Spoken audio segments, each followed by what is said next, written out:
Alright guys, Mr. Palmer back with the last conservation energy of review problem. This is part 5. We're looking at number 9. This kind of wraps it up and puts it all together.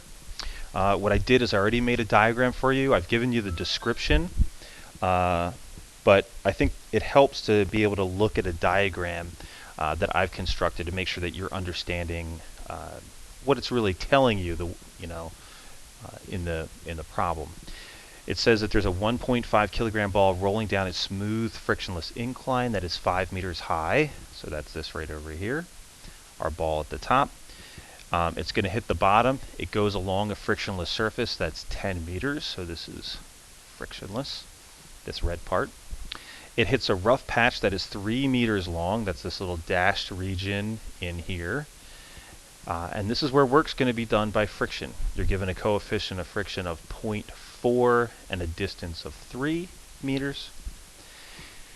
After the rough patch, it's going to continue horizontally for 2.2 meters. That's this next red section. And then it's going to hit a ball or hit a spring that is going to compress.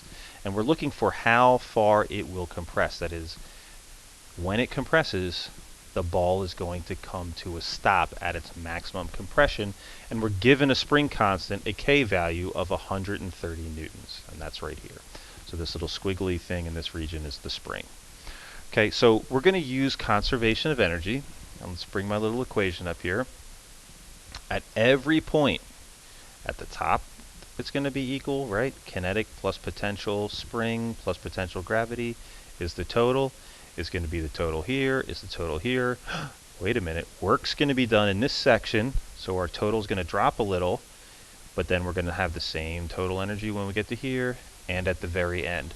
Your job is to go through and calculate at each one of these steps what we have. So let's look at the very first part, right at the top of the hill. At the top of the hill, you've got 0 kinetic energy, it's not moving yet. You've got 0 spring energy. Right, there's no compressed or stretched spring.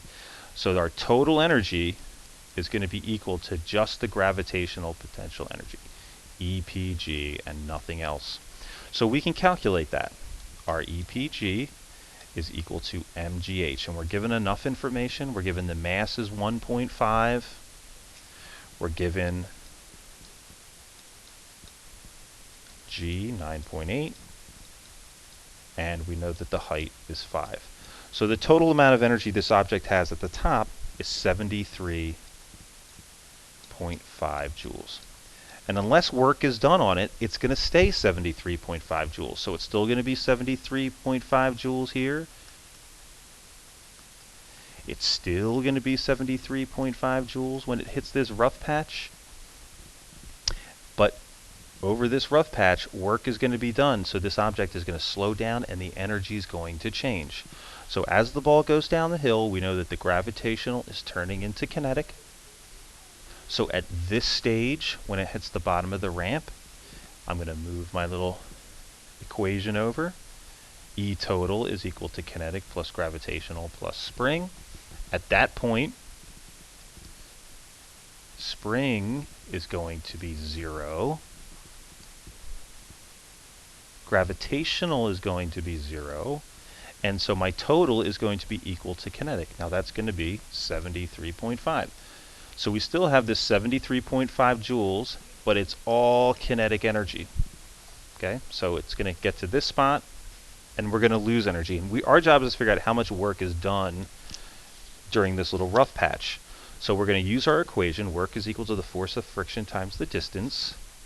Remember, force of friction is mu mg. We just did that in the last problem. And we're going to multiply that by the distance to get the work. So this is the force of friction. So let's substitute in. What have we got? We know that the mu is 0.4. We know that the mass is still 1.5. That hasn't changed. And that G is 9.8. So 0.4 times 1.5 times 9.8 is giving you 17.64. Now, that's friction. I'm sorry. That's the force of... take that back. I forgot to multiply in my distance. If I multiply it by the distance, which is 3, I'm going to add in that. That gives me 17.64 joules. And that's going to be negative because it's negative work. Friction's going to slow this object down. So what's going to happen? Let me pick up my little total energy thing here and bring it over. So when I get to this point, after the ball has rolled across to the other side, the energy is going to be less. So at this point, on the other side, we're going to take our total energy. Let's come down here. We know that the total energy beforehand was 73.5. But we're doing work on it. And that work is going to be negative. It's slowing it down. So we're going to subtract the 17.64 joules. And that's going to leave us with 55.86 joules. And all of that is going to be in the form of kinetic energy. So we're winding up with 55.86 at that spot right there. Now it's going to move along this frictionless surface until it collides with the spring. And at that point, the spring is going to collapse. It's going to compress. Let me bring this over. And when it gets to the end, as the spring gets compressed, it's going to come to a stop. So when it comes to a stop, that means the kinetic energy is going to be 0.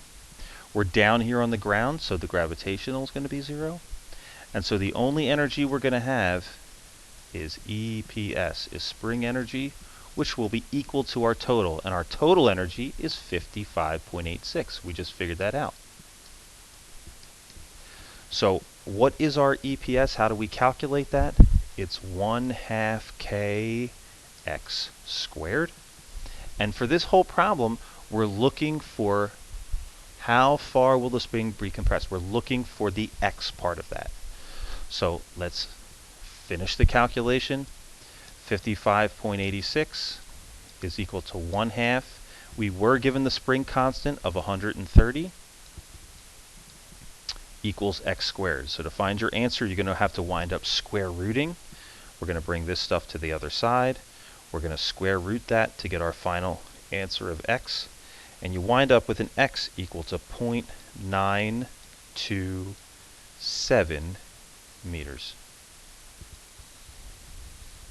Okay? I know that's a lot. Sometimes it helps to put it in a table. These are like those roller coaster problems you did. But if you carry it through each step of the way and look at each one of the components, it does become a much simpler problem. And like always, feel free to stop by and see me for some extra help.